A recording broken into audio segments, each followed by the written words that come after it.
Hey, what's going on, champs? I'm Aaron Deliosa. Welcome to an Immigrant's Life podcast, my podcast about immigrants, immigration, and everything in between. Today is another solo cast, solo deep episode. By the way, I like doing this solo cast because when we have a guest, I want that episode to be about the guest stories. But with this solo cast, I can tell my stories and expand on topics that I like to discuss more and share my advice and opinions regarding it. Today, we're going to talk about challenges of a long distance relationship and how it affects immigrants. So let's get to it. Being in a long distance relationship, it sucks, but it's a fact of life, especially for immigrants. Growing up in the Philippines, I saw a lot of couples who went through long distance relationships, and I personally went through it for a short period of time. So today, we'll talk about long distance relationship, or LDR, as the cool kids calls it, the negative factors that makes or breaks relationship, and my advice to prevent your relationship from being damaged by these challenges.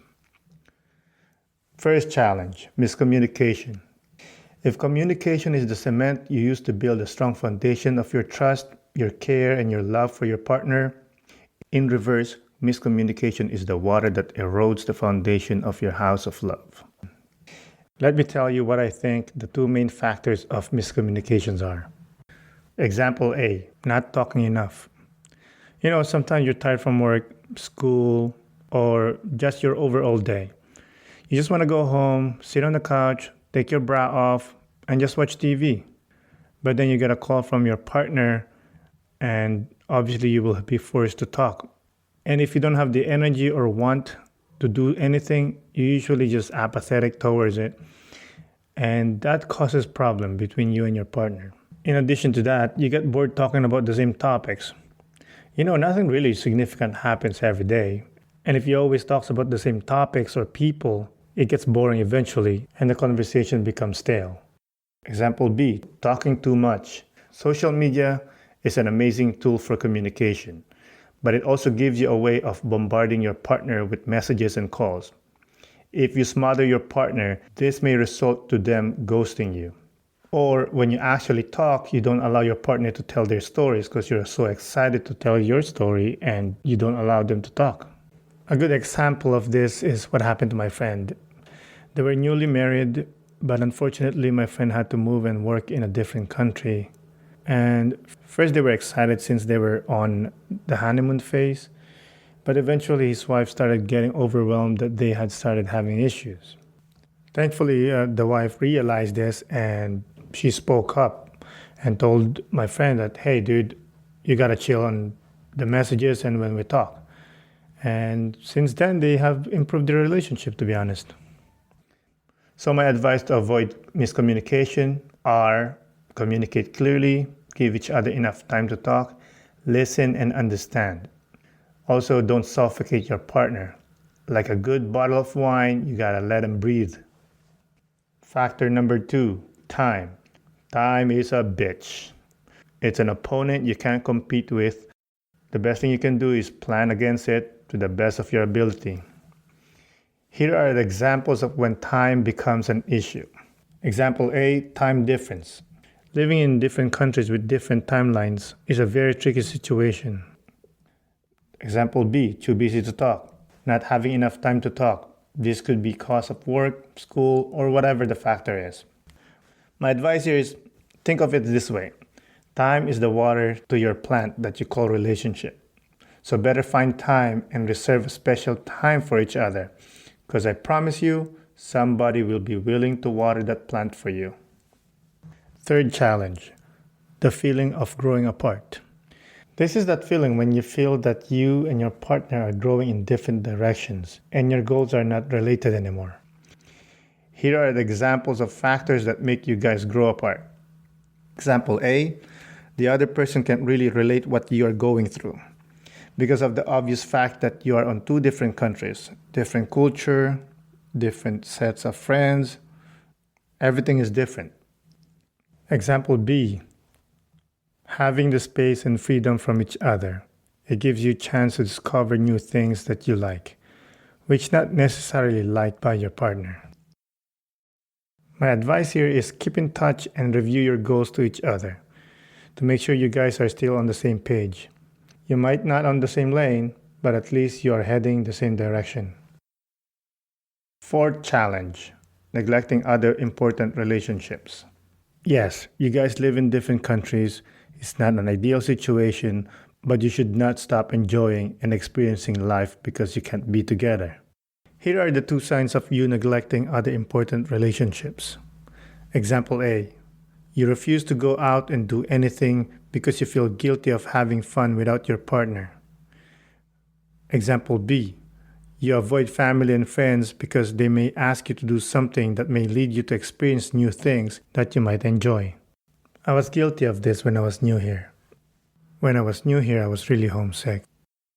And I refused to go anywhere and go on any trips. I avoid friends and family because of fear of feeling guilty. Eventually, it became detrimental to me and my girlfriend. And it wasn't really actually good for our relationship in the end. Fifth challenge, jealousy or feeling insecure. This is the coup de grace for any relationship. This is the rust that will corrode your relationship. So try your hardest not to let jealousy or feeling insecure comes into your psyche. Don't let that darkness envelops you. However, sometimes the darkness can creep up on you through different ways. Example A. Hearing your partners talk enthusiastically about new friends and the things that they have been doing together. Example B. Talking about cool coworkers and how they enjoy working with them, especially if they are the opposite gender. So my advice here is don't be a needy bitch, bruh. Let your partner enjoy their life, be happy for them, and trust they're not gonna do anything stupid. Sixth challenge, lack of physical intimacy. Humans are social creatures. The lack of physical touch makes you sick, emotionally and physically. I'm going to read 2 comments a couple of friends told me about this topic. Friend A. Lack of physical intimacy triggers loneliness. Sometimes you just want a hug or a kiss when you get home after a tough day.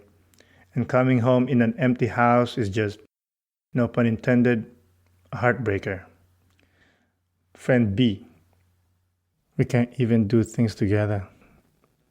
Sometimes something funny or annoying happens, and I catch myself looking over to my side to see his reaction, and then realizing halfway through that he's not even there.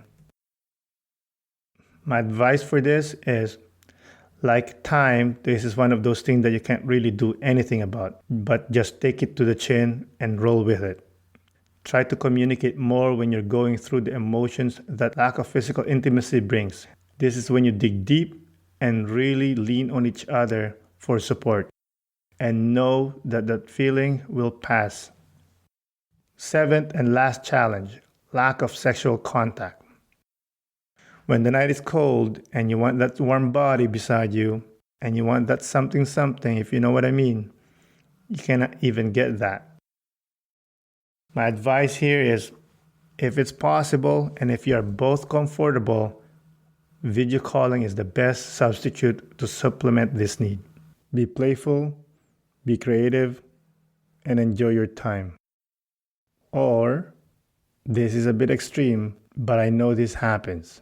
And it's an option that you could take, but approach with caution. And this option was taken by a friend of mine and his wife.